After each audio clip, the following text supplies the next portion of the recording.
Les ananas de Sophie étaient gros comme Tanier. Demande à Fingon, Fingon te dira si je mens. Les ananas de Sophie étaient trop sucrés. Demande à Poula sucré, il dira si je mens. Voici alors les ananas de Sophie, les ananas.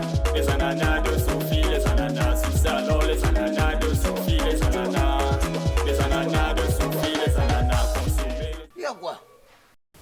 J'étais chercher là à la maison. C'est ton voisin qui me dit que tu as eu un job ici.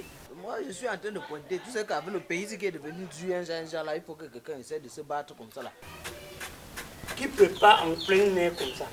Non, c'est la nourriture des maçons là. Tu sais qu'avec le dans la si on va acheter la nourriture, on ne peut pas s'en sortir. Le placement de nourriture, c'est la magie. On a dû couper un régime de trucs là, on a mis dans la marmite comme ça là. Il y a l'autre qu'on a envoyé écraser. Est-ce que vous savez que préparer en plein air comme ça a des effets terribles?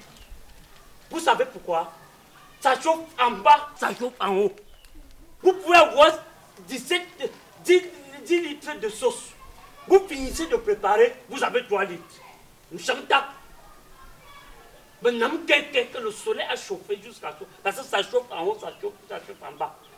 Et le bénéfice qu'on peut avoir quand on prépare sous le soleil, c'est juste que difficilement le sel peut déborder. Moi, je te vois venir, Si tu veux m'espérer goûter la sauce seulement, la sauce de la nourriture là, tu prends la pelle.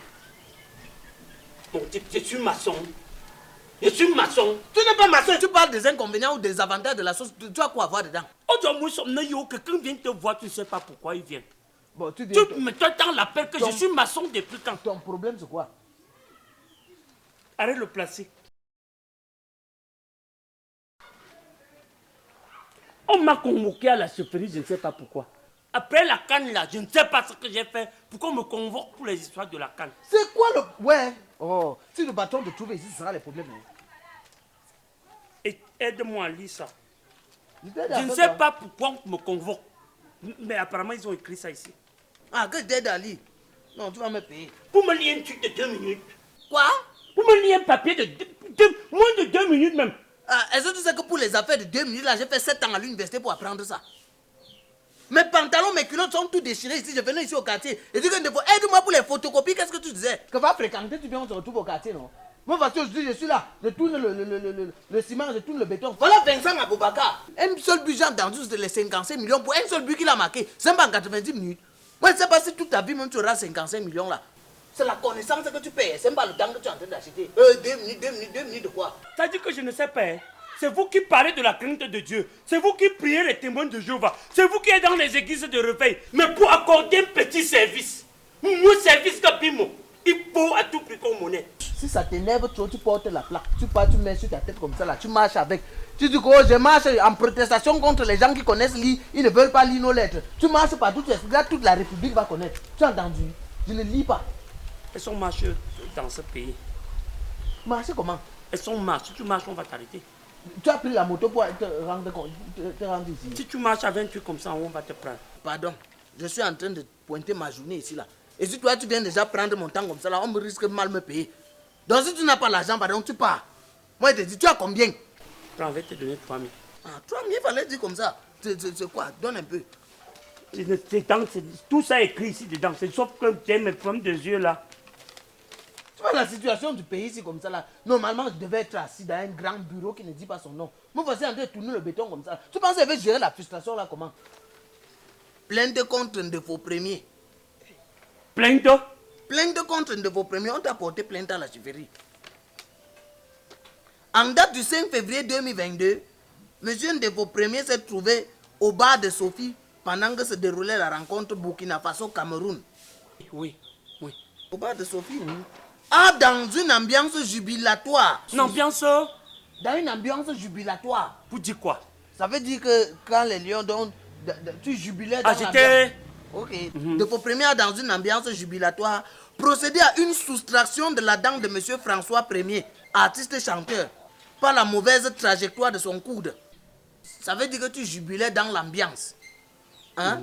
Et ton coude a pris mauvaise trajectoire. Dans la trajectoire de ton coude là, la dent de quelqu'un a disparu. Donc, comme ça. Bah, donc, ça veut dire qu'en fait, c'est ton coude qu'on accuse. Il porte aussi plainte que quelqu'un jubile. Dans l'ambiance, tout peut arriver, non, mon frère? Dans l'ambiance, tu es obligé d'envoyer ton coude dans les trajectoires n'importe comment. Continue. On dit que la trajectoire de ton coude a soustrait la dent de quelqu'un. Donc il te cherche comme ça que, parce qu'il veut que tu remettes la dent là.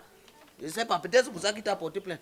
Si un de vos premiers a maladroiteusement par la même occasion vidé la bouteille de bière qui servait de calmant lorsque le Burkina Faso menait au score les Lions indomptables. Que j'ai fait quoi?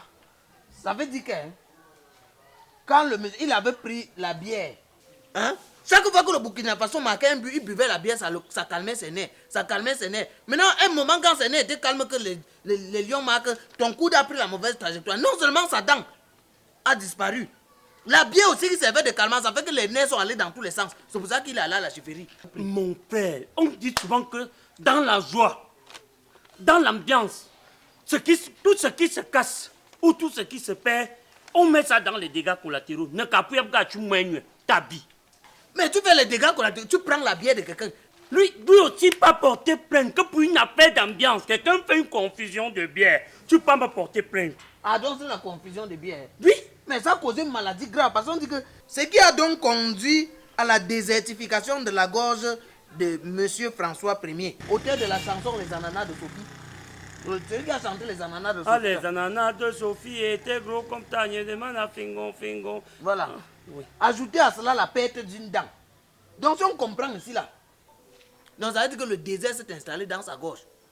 Donc le soleil, parce que quand vous faites l'ambiance là, c'est comme si quand pendant le moment quand les gens font l'ambiance, quand on crie là, à force de crier, la gorge se sèche. On crie, la gorge se sèche, c'est comme un désert, ça peut faire que quelqu'un meurt. C'est ça qu'on appelle la soifite gorgiale. À l'école, on nous disait que c'est la sécheresse de la gorge au second degré. Et la soifite gorgiale comme ça là, la sécheresse de la gorge au second degré, ça crée souvent les blocages de la voix. Ça fait le lendemain, tu parles, la voix ne sort plus. Parce que après avoir crié, après avoir fait tout ça, et si tu ne prends pas les calmants comme les kadjimycines, les tranquamycines, les musicmycines, les castelmycines, les blancmycines et tout ça, ce sont les comprimés efficaces. Et maintenant, toi, tu as gaspillé le comprimé dans ton ambiance jubilatoire. C'est ce qu'on dit ici là. Tu vois, sa soifite gorgiale s'est donc aggravée. À moins qu'il perdait la vie. Si sa gorge se séchait, ça bloquait sa voix, ça bloquait sa respiration. Tu allais faire comment? Et qu'est-ce qui peut m'arriver? Ce qui peut t'arriver, c'est que si tu ne te rends pas à la chefferie, on ne sait jamais. Parce qu'on dit ici que monsieur de vos premiers est donc convoqué à la chefferie, question de répondre de ses actes. Si tu ne pars pas à la chefferie, ça peut finir à la gendarmerie. Et à la gendarmerie, comme ça, la dent qu'on dit souvent, la dent de quelqu'un, ça veut dire qu'on va aller au tribunal, on va te parler des choses comme coups et blessures mortelles, violence, tentative d'assassinat avec préméditation. Tentative de quoi? D'assassinat avec préméditation. Si tu enlèves déjà les parties du corps de quelqu'un, hein, ça veut dire que tu veux le tuer. Et préméditer, c'est... Ça veut dire que tu avais préparé à l'avance. Parce que sa gorge, quand sa gorge s'est séchée comme ça là, or que tu as pris le calmant de ça. Hein? Ça veut dire que quelqu'un est malade, il est à l'agonie, tu prends son remède, tu fuis avec. Ça veut dire que tu veux qu'il meure. Tentative d'assassinat. On va dire que la trajectoire de ton coude, c'est parce que tu avais prémédité l'assassinat de M. François Ier. Tu sais comme il chante les ananas de Sophie, tu vois les Sophie là. On peut même dire... C'est un artiste. Oui, c'est un artiste. On peut même dire que peut-être tu as vu Sophie comme c'est dans le bar de Sophie là. La partie de derrière de Sophie là t'a causé les intentions. Et comme tu pensais qu'il faisait les choses... Tu connais pas les avocats, hein? Si ça part au commissariat, tu es sage, tu le dossier à la chefferie. Parce que quand on arrive souvent, on dit dans les dossiers, quand ça arrive à la chefferie comme ça, voilà ce qui t'attend d'abord à la chefferie. Hein? Tu vas souvent comme pour doter une fille. Donc quelque chose que tous les deux vous êtes consentants, tu vois comment tu dépenses, non? Imagine, alors on te demande de doter une fille que tu as violée. Donc ce que tu as pris avec la force là, tu vas payer pour ça. Comment ça peut te coûter? Parce que lui, il pouvait aller chez le dentiste, il dit qu'il ne veut plus une dent. Dépenser, ce sera facile. Après, quelqu'un aussi fait la méchanceté. Dans la joie, quelqu'un te brutalise, ta dent saute. Tu le portes plainte. Est-ce qu'il t'a dit qu'il voulait se rendre chez le dentiste pour enlever la dent? Il y a une différence entre celui qui s'est volontairement rendu chez le dentiste pour enlever la dent et celui qui a forcé la disparition de la dent. Donc tu es mort. Tu peux m'accompagner. Poucha. Je t'accompagne pour quoi faire? Pour des termes juridiques. Ah, pour des termes, là tu vas encore ajouter la facture. Tu ajoutes la facture, non? 3 000 c'est dépouli, hein? 3 000 c'est dépouli, prends d'abord. 3 000 c'est dépouli. Si tu veux maintenant que t'accompagnes pour défendre là-bas, ça devient comme les honoraires d'un avocat. Est-ce que tu es donc avocat? Ça, on appelle ça l'avocature de circonstance. C'est ça, l'avocature de circonstance. Ça veut dire que rien que par le langage juridique, même le chef peut se dire que je suis un avocat. Tu penses que les avocats, ils apprennent trop quoi? Il peut te donner quoi? Après les 3 000 là, tu vois, les 2 bouteilles de whisky que tu es rentré au funérail avec l'autre jour là. Moi, j'ai dit que tu ouvres un bois, tu as refusé. Si tu me donnes les 2 bouteilles là, je peux t'accompagner à la chefferie. Si tu joues au Dieu, tu ne veux pas me donner les 2 bouteilles là, on te prend maintenant, tu pars en prison. Pas derrière, je vais venir angoisser ta femme, elle va mettre ça, on va boire. Et on va péter comme tu es parti en prison. Mieux tu me donnes comme ça, là, je bois, je pars te défendre à la chefferie. On continue les relations de bonne amitié. Ok, trouve-moi donc à la maison le soir. Même les 3 000. Non, je vais te faire le dépôt maintenant. Ok, toi tu connais, si tu ne fais pas, ça maintenant, là, toi tu sais ce qui t'attend. Et tu fais quoi avec l'enfant? Mon frère, c'est comme si ma vie, j'étais dans un fou. Je pas problème sur problème, problème sur problème. La femme, pour une histoire de 14 février, est partie et m'a abandonné avec l'enfant. Non, laisse, le 9 mars, elle va revenir. Quand ce n'est pas le 11 février, c'est le 14 février. Quand ce n'est pas le 14 février, c'est le 11, c'est le 14, c'est le 8 mars. On parle de problème en problème, problème. Maintenant, voilà la canne des problèmes de la canne. La canne est finie, mais pour moi, tourne encore. Dans la période, sinon, il faut faire attention à les femmes. Parce que ça commence sur le cadeau de 14 février. Si tu commences à gérer, on va t'attaquer avec le pain du 8 mars. Donc mieux tu ne gères pas, tu restes comme ça. Le 9 mars, elle sera à la maison. Donc, le 9 mars, elle va rentrer. Merci beaucoup, mon frère. Ok. Les ananas de Sophie étaient gros comme Tanier. Demande à Fingon, Fingon te dira si je mens. Les ananas de Sophie étaient trop sucrés. Demande à Poula sucré.